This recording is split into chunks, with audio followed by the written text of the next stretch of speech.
నమస్తే అండి, welcome back to Guntur రుచులు. ఈరోజైతే ఇక్కడ రెసిపీ పుదీనాతో పచ్చడి. ఇది రైస్లోకి అలాగే దోశ ఊతప్పంలోకి కూడా చాలా చాలా బాగుంటుందండి. కొంచెం రైస్ వేడిగా ఉన్నప్పుడైతే మీరు ఒక స్పూన్ నెయ్యితో ఈ చట్నీ టేస్ట్ చేసి చూడండి. ఆహా అనాల్సిందే, అంతా సూపర్గా ఉంటుంది. మరొకసారి అయితే ట్రై చేసి చూడండి. పుదీనా మనకి పచ్చళ్ళలోను కూరల్లోనూ తీసుకోవడం వల్ల ఆరోగ్యానికి కూడా చాలా చాలా మంచిది. మీరు పూర్తి బెనిఫిట్స్ కోసం అయితే ఒక్కసారి మీరు గూగుల్లో ట్రై చేసి చూడండి, మీకే తెలుస్తుంది. మరి ఇంకెందుకు ఆలస్యం, ఈ విధంగా ఒకసారి ట్రై చేసి మీరు మీ ఒపీనియన్ అయితే కామెంట్ బాక్స్లో పెట్టండి. నేను వేసిన ఇంగ్రీడియంట్స్ అన్నీ ఏంటో కూడా వీడియోలోకి వెళ్తూ చెప్తాను. ఈరోజైతే ఇక్కడ నేను పుదీనా పచ్చడి కోసం అండి పుదీనా ఒక కట్ట తీసుకొని ఇలా ఒలిచి పెట్టుకున్నాను, క్లీన్ చేసి పెట్టుకున్నాను. ఇది కూడా అలాగే కొంచెం కొత్తిమీర, ఎక్కువ తీసుకోలేదు. అలాగే చిన్న టమాటోలు 2, పచ్చిమిరపకాయలు 6 వరకు తీసుకున్నానండి. పల్లీలు 1 టేబుల్ స్పూను, అలాగే 2 రెమ్మలు చింతపండు కూడా తీసుకున్నాను. మరి మిగిలిన ఇంగ్రీడియంట్స్ అన్నీ నేను రెసిపీ చేస్తూ చెప్తాను. ఇక్కడైతే స్టవ్ ఆన్ చేసి పాన్ పెట్టుకుంటున్నాను. ఇందులోకి వచ్చేసి ముందుగా నేను 1 టేబుల్ స్పూన్ వరకు ఆయిల్ తీసుకున్నాను. పల్లీలు అలాగే పచ్చిమిరపకాయలు ముందుగా వేయించుకుంటున్నానండి. ఇక్కడ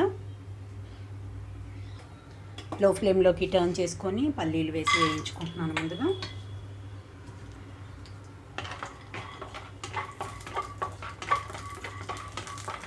పల్లీలు కొంచెం వేగిపోవాలి. ఇక్కడ చూడండి, పల్లీలు కొంచెం దూరగా వేగిపోయినాయి. ఇవి వేగినప్పుడే పచ్చిమిరపకాయలు కూడా వేసేస్తున్నాను. పచ్చిమిరపకాయ ఇక్కడికి నేను మధ్యలోకి కట్ చేసుకొని వేసుకున్నానండి. ఇక్కడ పచ్చిమిరపకాయలతో పాటే 2 ఎండుమిరపకాయలు కూడా తుంచేసుకుంటున్నాను. చూడండి, 2 నిమిషాల పాటు మొత్తం పచ్చిమిరపకాయలు కూడా వేగిపోయినాయి. ఇక్కడైతే పల్లీలు పచ్చిమిరపకాయలు అన్నీ వేగిపోయినాయండి. వీటన్నిటిని ఒక ప్లేట్లోకి తీసుకుంటున్నాను. నేను ఇక్కడ పక్కన పెట్టినాను, కొంచెం ఆరనిస్తున్నాను ఇవి. ఇప్పుడు నేను ఇందులోకి ఇంకొక స్పూన్ వరకు ఆయిల్ తీసుకుంటున్నాను. ఇందులోకి కట్ చేసి పెట్టుకున్న టమాటో వేసి వేయించుకుంటున్నాను.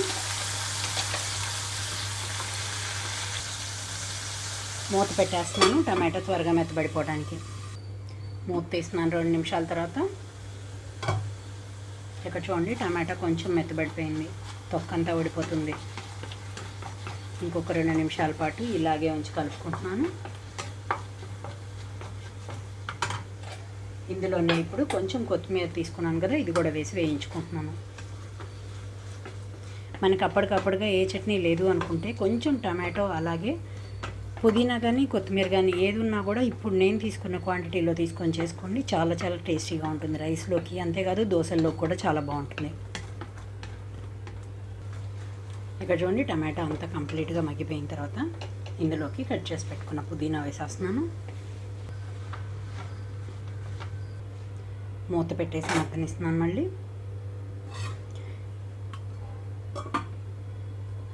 ఇక్కడ 3 నుంచి 5 నిమిషాలు ఉంచితే చాలు, లో ఫ్లేమ్లో చక్కగా మగ్గిపోతుంది మనకి. మూత తీసినాను నేను ఇక్కడ 5 నిమిషాల తర్వాత. చూడండి, పుదీనా చక్కగా మనకి ఫ్రై అయిపోయింది.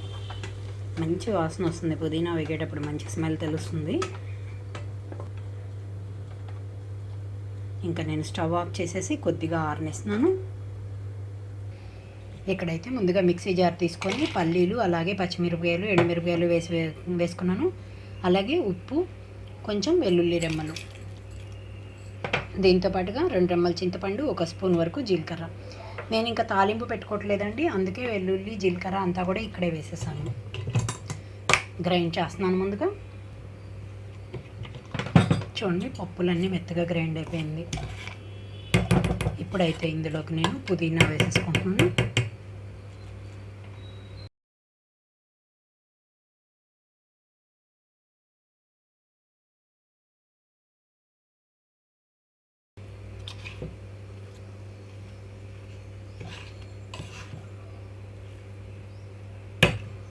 ఇక్కడైతే ఇప్పుడు మెత్తగా గ్రైండ్ చేసుకుంటున్నాను.